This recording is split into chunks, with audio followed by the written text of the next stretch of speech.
Olá, seja bem-vindo a mais uma aula de ceras, ceras em odontologia. As ceras, aplicadas em odontologia e de modo geral, apresentam uma variedade de componentes que lhe permite obter características e propriedades distintas. São componentes das ceras: as borrachas, os azeites, as ceras naturais, os corantes, as resinas e as graxas. Os tipos de cera, sendo elas aplicadas na odontologia como a cera pegajosa, as ceras para base de prótese total, escultura dental, ceras pré-formadas para confecção de estruturas metálicas, ceras para registro de oclusão, ceras utilidade e outros, têm em sua composição grande diversidade que lhe faculta exprimir as propriedades desejadas para cada finalidade. As ceras de abelha são ceras de origem animal que são acrescentadas ao composto original das ceras para odontologia para aumentar a fluidez, a maleabilidade e a temperatura ambiente. Apresentam um intervalo de fusão de 63 a 70 graus Celsius. A cera de carnaúba tem origem vegetal. São incorporadas para aumentar a dureza, a rigidez, a resistência, apresentando um intervalo de fusão de 80 a 85 graus. Já a parafina tem origem mineral, obtida por processos petroquímicos. Apresenta excelentes propriedades termoplásticas, apresentando um intervalo de fusão de 48 a 70 graus Celsius. Já as ceras artificiais são uma mistura de resinas, ácido estearico e borrachas, tornando as ceras mais pegajosas e mais adesivas. As características ideais de uma cera são que, quando amolecidas, devem apresentar-se uniforme. A cor deve ser selecionada sempre para contrastar com o troquel. Após o amolecimento, não se deve descamar ou ter uma superfície rugosa, porosa, que vá se exprimir após o processo de fundição em falhas na fundição. Devem apresentar uma boa reprodução de detalhes, resistência quando estiverem suas bordas mais finas nas margens, não deixar resíduos sólidos após a queima para a obtenção de uma peça fundida e devem apresentar rigidez e estabilidade dimensional.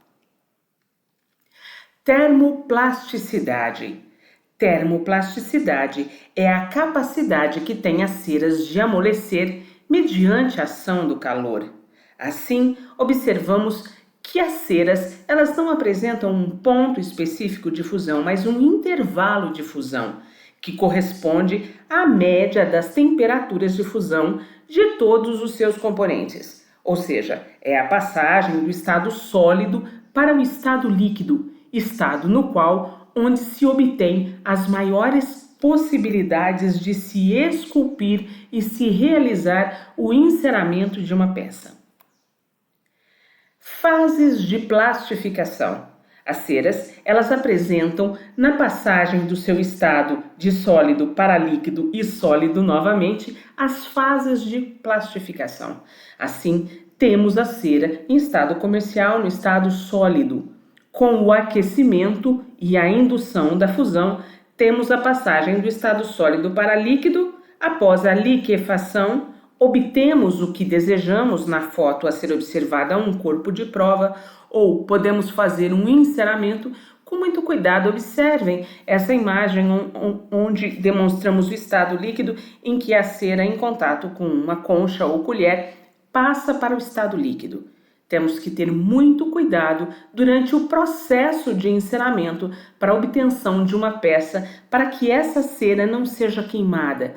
Assim, existem estratégias específicas para que sejam realizados os processos de enceramento, pois a queima dos componentes pode deteriorar a cera, impedindo que a sua forma final apresente todas as propriedades requeridas.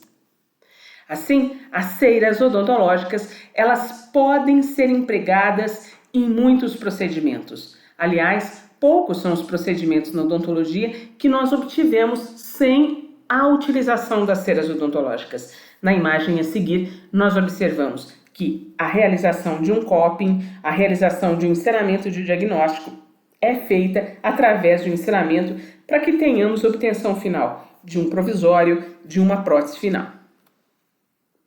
As ceras odontológicas são utilizadas, inclusive, para que a gente obtenha, desde o passo de enceramento e estudo, até a reconstrução das estruturas dentárias para estudo e obtenção final da peça. As propriedades específicas da cera que devemos ter em mente é que ela apresenta, então, uma faixa de fusão.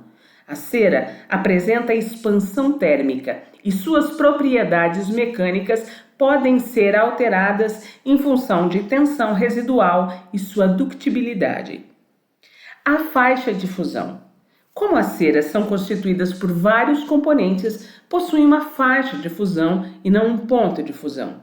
As ceras expandem quando são submetidas a temperaturas elevadas e contraem quando são resfriadas. Atenção, onde você armazena a sua peça ainda em cera. As propriedades físicas da cera ou mistura determinam sua aplicação e seu módulo de elasticidade, limite de proporcionalidade e a resistência à compressão das ceras são baixos quando comparados a outros materiais e extremamente dependentes da temperatura a que são expostos. Essa aula foi produzida por mim, Andréa Cândido dos Reis, professora do Departamento de Materiais Dentários e Prótese da Faculdade de Odontologia, e pela professora doutora Mariana